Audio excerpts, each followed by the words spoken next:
नमस्कार, स्वागत है आपका न्यूज 18 बिहार झारखंड के डिजिटल लाइव में। मैं हूं रजनीश कुमार। शिक्षक नियुक्ति को लेकर बड़ी जानकारी सामने आ रही है, क्योंकि एक तरफ जहां गांधी मैदान से लेकर बिहार के सभी 38 जिलों में अब नियुक्ति पत्र का जो है वितरण होना है, यानी सीएम नीतीश कुमार खुद इसका आगाज करेंगे गांधी मैदान में। 2 नवंबर को पूरी तैयारी कर ली गई है और 2 नवंबर को शिक्षा विभाग के तमाम जो आला अधिकारी हैं वो भी मौजूद रहेंगे और उसके साथ साथ CM Nitish Kumar, deputy CM Tejashwi Yadav भी मौजूद रहेंगे। बता दें आपको कि लगातार जो 1,20,300 से अधिक जो पोस्ट है उस पर बहाली की जो अंतिम प्रक्रिया है वो जारी है। आज पूरे बिहार में आखिरी तारीख है, यानी जो अंतिम रूप से वेरिफिकेशन की बात कही जा रही थी जिलों में डीआरसीसी या फिर डीओ कार्यालय में, तो डीआरसीसी में 4 दिन पहले जो है वेरिफिकेशन खत्म कर लिया गया। लेकिन जो छूटे हुए अभ्यर्थी हैं उनके लिए विभाग ने एक और मौका दिया था कि आप 31 अक्टूबर तक अंतिम रूप से आप वेरिफिकेशन करा लेंगे। इस बीच जो खबर आ रही है, जो अभ्यर्थी पहली बार शिक्षक बन रहे हैं या जो नियोजित शिक्षक जो बीपीएससी क्वालिफाई कर रहे हैं, तो बीपीएससी क्वालिफाई करने वाले नियोजित शिक्षक हों या फिर नवनियुक्त अभ्यर्थी हों जो शिक्षक बने हैं, उनसे जुड़ी बड़ी खबर यह है कि अब तक आप लोग असमंजस में थे कि आप लोगों ने 3 जो ऑप्शन था उसमें से एक ऑप्शन जो है आप लोग चाह रहे थे कि मिल जाए। तीनों ऑप्शन में से जिनको एक ऑप्शन नहीं मिला, मीन्स आपने अगर पटना, वैशाली, मुजफ्फरपुर 3 ऑप्शन दिया था और तीनों ऑप्शन में से आपको कहीं नहीं मिला और उसके बाद आपको भेज दिया गया चौथे जिला यानी मधुबनी। इसी प्रकार से कई ऐसे हैं जिनका होम डिस्ट्रिक्ट जो है किशनगंज है, उन्हें भेज दिया गया सुपौल। कई ऐसे हैं जिनका होम डिस्ट्रिक्ट जो है कैमूर है, उन्हें भेज दिया गया अररिया। यानी 50 से लेकर 500 किलोमीटर तक दूरी जो है तय करने का एक डर सता रहा।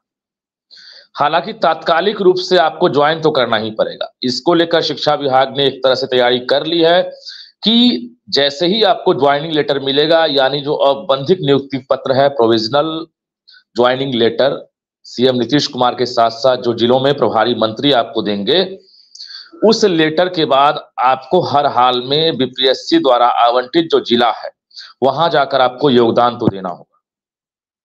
योगदान देने के बाद जिला शिक्षा पदाधिकारी जो है आपको बीआरसी पर या तात्कालिक रूप से किसी स्कूल में आपको भेज सकते हैं, ये उनके ऊपर डिपेंड करता है। फिलहाल आपकी पोस्टिंग जो है स्कूल के नाम से अलॉट नहीं किया जा रहा, मतलब आपकी स्कूल में अभी फिलहाल पोस्टिंग नहीं हो रही है, क्योंकि जो सॉफ्टवेयर बना है उस सॉफ्टवेयर को ट्रायल करके देख लिया गया है शिक्षा विभाग में और वो सफल रहा। अब रही बात कि सॉफ्टवेयर कब एक्टिव होगा आप लोगों की पोस्टिंग के लिए, तो वो भी हम जानकारी दे दें कि छठ के बाद, दीपावली और छठ के बीच में ये स्टार्ट हो जाएगा और छठ के बाद ये जो पूरी प्रक्रिया है ये एक तरह से खत्म हो जाएगी। तो छठ के बाद जो पूरी प्रक्रिया खत्म होगी, यानी छठ के बाद आप जान सकेंगे कि आपको आपके जिले में कौन सा स्कूल मिला है।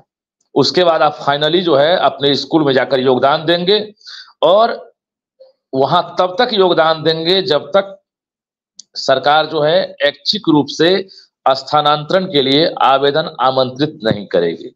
अब आप पूछेंगे कि ऐच्छिक स्थानांतरण बीच में कैसे आ गया, तो हम बता दें, आप लोग बहुत टेंशन में थे, हमारे पास भी लगातार फोन कॉल्स आ रहे थे, मैसेज आ रहे थे कि रहने वाले हम हैं कैमूर के, पोस्टिंग हो गई अररिया, रहने वाले हैं पटना के, पोस्टिंग हो गई हमारी बक्सर या हमारा बक्सर। तो इस तरह से लगातार कॉल्स आ रहे हैं और इस बीच जो हमारे पास खबर आ रही है कि शिक्षा विभाग के एसीएस के पाठक ने इस पर बहुत बड़ी बैठक की है और बैठक में अधिकारियों को उन्होंने इशारा दे दिया है कि अभी फिलहाल जो सरकार का टारगेट है कि 1,20,300 से ऊपर जो टीचर हैं उनको हम पहले जिलों में योगदान करा दें, इसके बाद परेशान नहीं होना है और जो भी 1,20,300 से ऊपर टीचर जो हैं उनके लिए फिर से एक बड़ा मौका दिया जाएगा तबादले का।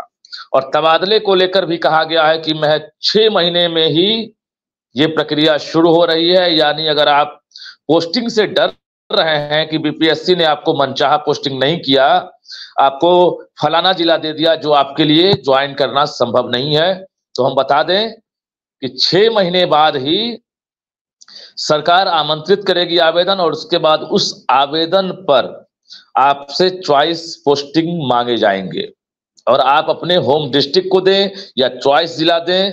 लगभग ये संभावना बन गई है कि आप जहां चॉइस के लिए आप क्लिक करेंगे, सरकार वहां पर रैंडमली जो है आपके जिले को आपके लिए आवंटित कर देगी। तो ये तैयारी है। हालांकि ये सरकार का भी कहना सही है, अभी तुरंत जो है प्रैक्टिकली रूप से, चूंकि रिक्तियों की जो गणना है अंतिम रूप से, अब एक सीट पर एक अभ्यर्थी, ये लगातार आप लोग भी डिमांड कर रहे हैं। सरकार की भी कोशिश है कि जो विज्ञापन का स्वरूप था उसमें मनाही नहीं थी कि आप अगर सीटेट हैं तो आप प्राइमरी के लिए अप्लाई करें, बीटेट हैं आप प्राइमरी के लिए अप्लाई करें, अगर आप एस्टेट हैं तो आप हाई स्कूल के लिए अप्लाई करें, या अगर आप हाई सीटेट प्लस एस्टेट हैं तो आप कोई एक अप्लाई करें। ऐसा नहीं था। एस्टेट प्लस सीटेट है तो आप एक अप्लाई करें, ऐसा नहीं था। इसलिए ऐसी परेशानी हुई है कि एक सीट के बदले जो है जो अभ्यर्थी हैं उनका 2 जगह 3 जगह चयन हो गया। और जब 2 जगह 3 जगह चयन हो गया तो अंतिम रूप से स्क्रूटनी करने में इतनी बड़ी संख्या में स्कूल वाइज या जिला वाइज बहुत मुश्किल है कि आखिर विषयवार जो है इस स्कूल में जो पहले से खाली सीटें थी, अब अगर हम पोस्टिंग करते हैं तो इतनी सीटें हो जाएंगी। अभी तुरंत कैलकुलेशन करना संभव नहीं अगर प्रैक्टिकल देखा जाए तो। इसलिए एक अभ्यर्थी एक सीट की जब आप बात कर रहे हैं, सरकार आपकी बात मान ली है, क्योंकि कोई भी शिक्षक बनेंगे तो एक स्कूल में बनेंगे, एक विषय के लिए बनेंगे, प्राइमरी बनेंगे या फिर हाई बनेंगे या +2 बनेंगे।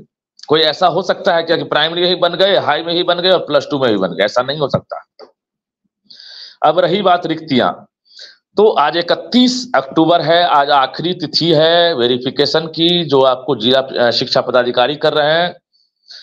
इस वेरिफिकेशन के बाद कहा जा रहा है कि आज ही अंतिम रूप से जो रिक्तियां हैं, खासकर 1,20,300 से अधिक जो अभी रिजल्ट आया है, इसके बाद जो बची हुई सीटें हैं इसका आकलन करके आज विषयवार सभी जिला शिक्षा पदाधिकारी अपने प्रखंड शिक्षा पदाधिकारी से रिपोर्ट मंगवाने के बाद आज रात तक शिक्षा विभाग के कार्यालय में वो रिपोर्ट को भेज देंगे।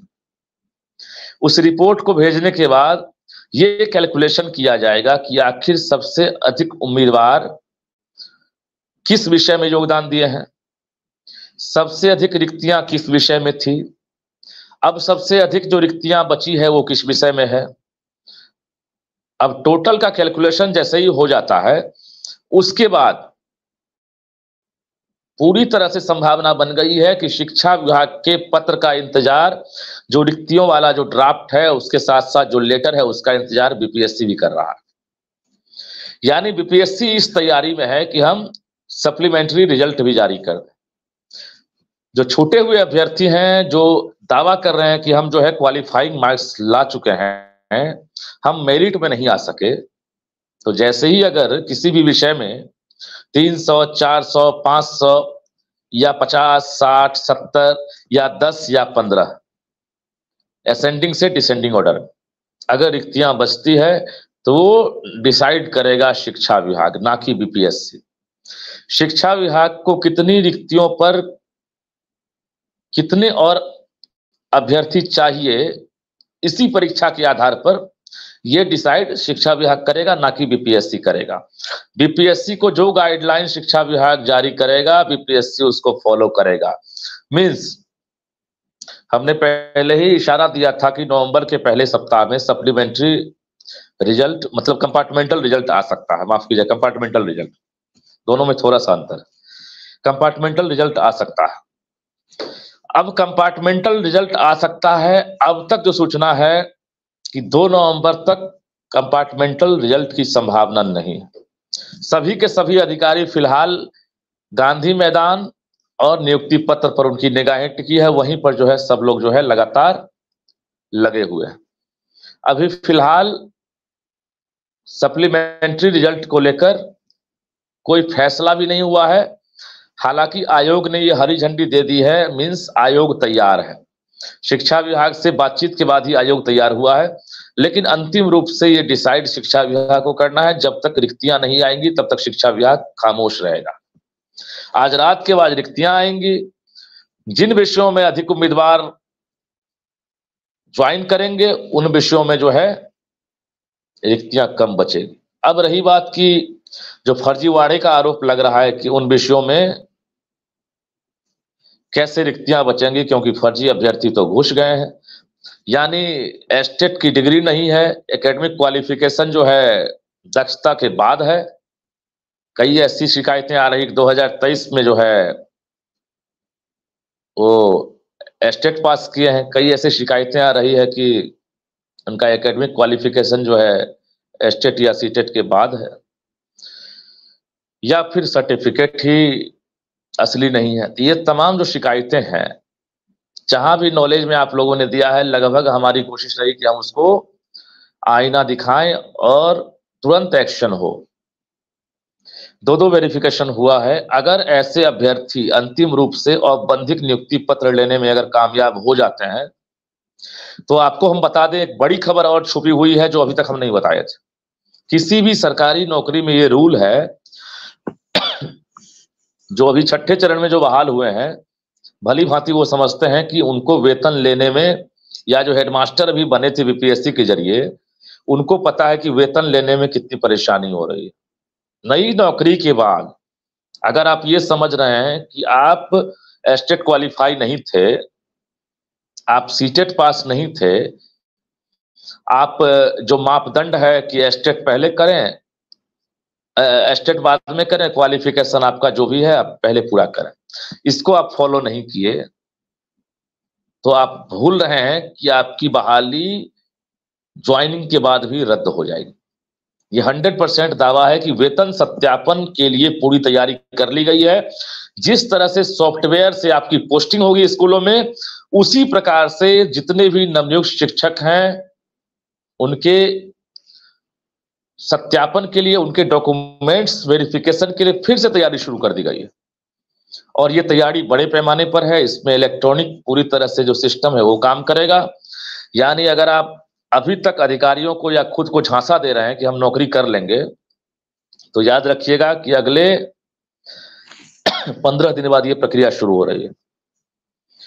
और जब तक ये एनओसी आपको नहीं मिल जाता है कि यू आर राइट और यू आर रॉन्ग, तब तक आपको वेतन नहीं मिलेगा और बीच में भी आपकी नौकरी जा सकती है। अगर ऐसी शिकायतें मिलती है तो आप बाहर हो जाएंगे। लेकिन बाकी जो अभ्यर्थी आश्वस्त हैं कि वो सही हैं, उन्होंने कोई चीटिंग नहीं की है, तो निश्चिंत रहिए। 1 महीना लगे, 1.5 महीना लगे, आपको वेतन मिलेगा। जो मानक तय किए गए हैं, जो सैलरी स्ट्रक्चर है वो आपको दिया जाएगा। हमने 2 प्रमुख बिंदु पर आपसे हम जुड़े हैं और हाँ आपको बता दें कि ये प्रमुख बिंदु एक ही पहला है कि ऐच्छिक स्थानांतरण का प्रस्ताव सरकार ने एक तरह से स्वीकार कर लिया है कि अब 6 महीने के भीतर जो नवनियुक्त टीचर हैं उनको ऐच्छिक स्थानांतरण का लाभ दिया जाएगा। दूसरा प्रस्ताव जो है, एक तरह से समझिए, जो अभ्यर्थी अभी एक तरह से डिस्क्वालीफाई हुए हैं, लगातार सरकार को पत्राचार कर रहे हैं, आयोग को भेज रहे हैं कि कई ऐसे फर्जी अभ्यर्थी प्रवेश कर गए हैं, तो आप बता दें कि अंतिम रूप से वेरिफिकेशन फिर से होगा। औपबंधिक नियुक्ति पत्र देने का मतलब ही साफ है कि आप फाइनल रूप से आप अभी टीचर नहीं बने हैं। इसके बाद भी आपको जो है अभी और परीक्षा से गुजरनी होगी। तो कुल मिलाकर ये कहें कि बिहार के 1,20,300 से ऊपर जो शिक्षक हैं, जो अब शिक्षक बनने वाले हैं, वो अब तैयार रहें। गांधी मैदान में 2 नवंबर को सीएम नीतीश कुमार 3 बजे पहुंचेंगे और वहां से एक तरह से एक सीएम का भाषण भी सुनने को मिलेगा। साथ में 25,000 अभ्यर्थी जो हैं अलग अलग जिलों से, खासकर जो दूर दराज के जो 3 प्रमंडल हैं उन जिलों को छोड़कर, उन प्रमंडल के जिलों को छोड़कर बाकी जो जिले हैं, खासकर वहां के जो बच्चे हैं या अभ्यर्थी हैं जो यहाँ आएंगे, उनके पेरेंट्स आएंगे, तो वो एक तरह से समझिए कि उनके लिए एक गौरव का पल होगा, क्योंकि सरकारी नौकरी मिलने में कितनी परेशानी हो रही थी, क्या जतन करना पड़ा आप लोगों को, ये आप लोग भली भांति समझ सकते हैं। रही बात जो अभी तक असफल अभ्यर्थी हैं, जो क्वालिफाई कर गए हैं, मेरिट में नहीं आए हैं, उनसे भी हम कहना चाहेंगे कि हार नहीं मानिए और निश्चित रूप से आपकी भी जीत होगी। क्योंकि अभी आगे रास्ता और तय करना है, इसके बाद अगली बहाली है। लेकिन उम्मीद रखिए कि जो अगर क्वालिफाइंग मार्क्स लाए हैं किसी भी विषय को, अगर वैकेंसी बनती है तो उम्मीद रखिए कि आपके लिए सप्लीमेंट्री रिजल्ट जारी करने की तैयारी है। शिक्षा विभाग जैसे ही रिक्तियों की जानकारी आयोग को देगा, आयोग तुरंत जारी करेगा। लेकिन फिलहाल 2 नवंबर तक ये आपको सप्लीमेंट्री रिजल्ट आने की संभावना नहीं। तो हमारा मकसद यही था कि आप तक ये जानकारी पहुंचे। कई ऐसे शिक्षक हैं नवनियुक्त जो प्राइमरी में बहाल हैं, नियोजित टीचर हैं और उनका सिलेक्शन 9-10th में हो गया है और वो असमंजस में है कि हम अपग्रेड तो हो गए परीक्षा पास करके और ऐसा मौका फिर मिले ना मिले, क्योंकि अगली बहाली जो है ना वो आसान नहीं है। अगली बहाली 1,10,000 वैकेंसी हम लोग अंदाजा लगा रहे हैं, 70,000 जो कैबिनेट है और उसके साथ साथ जो 48,000 ये है, तो कुल मिलाकर 1,10,000 के आसपास हम लोग अंदाजा लगा रहे हैं कि वैकेंसी आएगी। लेकिन लगभग 3 लाख 4 लाख तो आपको एस्टेट की संभावना है, बाकी सीटेट कितने क्वालिफाई किए हैं, बीटेट वाले तो हैं ही सब। तो अगली बहाली बहुत आसान नहीं है, आपको कड़ी मेहनत करनी होगी, तैयारी करनी होगी, कंपटीशन और बढ़ने वाला है। जो नंबर ऑफ स्टूडेंट्स हैं, जो अपीयरिंग कैंडिडेट हैं, उनकी संख्या लगभग 6.5 लाख पिछली बहाली में थी, तो आप अंदाजा लगा लीजिए कि कम से कम 15% और इजाफा हो सकता है। और बीपीएससी अपीयरिंग कैंडिडेट को कम नहीं कर सकता। जो भी आवेदन बीपीएससी को मिलेगा उस आधार पर उसको परीक्षा लेनी है, यानी परीक्षा की पूरी तैयारी शुरू कर दी गई है। चाहे वो एग्जामिनेशन सेंटर की बात करेंगे, सूची मंगवा ली गई है, तो एक तरह से इंटरनल जो तैयारी है वो शुरू हो चुकी है। भले विज्ञापन अभी जारी नहीं हुआ, लेकिन बीपीएससी तैयार है। जो टेंटेटिव एग्जामिनेशन का डेट है वो भी आपके सामने है। अब रही बात कि एग्जामिनेशन देने की नौबत आपको आएगी या नहीं, ये डिपेंड्स करता है। हम उन अभ्यर्थियों के लिए बोल रहे हैं जो इस बार बीपीएससी में डिस्क्वालीफाई, एक तरह से अपने आप को समझ रहे हैं कि हम डिस्क्वालीफाई हो गए। क्वालिफाइंग मार्क्स लाने के बाद भी हम मेरिट में नहीं आए, मतलब हमारा रिजल्ट नहीं आया। तो वैसे अभ्यर्थियों को वो नौबत ना आए। जो क्वालिफाइंग मार्क्स लाए हैं उन्हें थोड़ा सा वेट करना पड़ेगा। नवंबर के पहले सप्ताह तक देख लीजिए, हो सकता है 1-2 दिन डेट आगे पीछे हो सकता है, लेकिन सप्लीमेंट्री रिजल्ट आएगा। अभी तक जो हमारे पास सूचना है, सप्लीमेंट्री रिजल्ट जारी करने की पूरी संभावना है। तो रिक्तियों के एवज में ये एक तरह से वैकेंसी भरी जाएगी और ये मत समझिएगा कि 1,70,461 पद जो है उसके लिए बीपीएससी दोबारा सप्लीमेंट्री रिजल्ट जारी करेगा, ऐसा नहीं। इसलिए ऐसा नहीं है कि रिजल्ट इसने दिया है 1,20,300 से अधिक, तो इसी रिजल्ट में जो भी फाइनल वेरिफिकेशन हुआ है, जितने कम अभ्यर्थी फाइनल रूप से चयनित हुए हैं या जो रिक्तियां बच रही है, 1,20,300 में से जो रिक्तियां बचेंगी उसी का सप्लीमेंट्री रिजल्ट आएगा, ना कि आपको 1,70,461 का जो है आप अगर सोच रहे हैं तो ऐसा नहीं है, वो अगली बहाली में मर्ज होगा। 1,20,300 के अलावा बाकी जो 48,000 के आसपास, 50,000 के आसपास जो रिक्तियां है वो आपको अगली बहाली में बीपीएससी में मर्ज किया जाएगा। तो हमारा कहने का मकसद यही है कि आप लोग परेशान ना हो। जो नियोजित टीचर हैं, जिन्हें दूर का जिला मिला है, यह आप पर डिपेंड करता है, क्योंकि फिलहाल जो सूचना मिल रही है कि आपका ऐच्छिक स्थानांतरण होगा, तो तत्काल अगर आप अपग्रेड हुए हैं, अगर आप प्राइमरी से हाई स्कूल में हुए हैं, तो आप ये रिस्क ले सकते हैं, क्योंकि हर कोई चाहता है कि प्रोन्नति हो, प्रमोशन हो। ये रास्ता आपके लिए खुला है, आपको तय करना है कि हम यहीं रह जाएं या नया रास्ता अपनाएं। तो ठीक है, फिर जुड़ेंगे आपसे किसी और मुद्दे पर नई जानकारियों के साथ। तो दीजिए इजाजत, नमस्कार।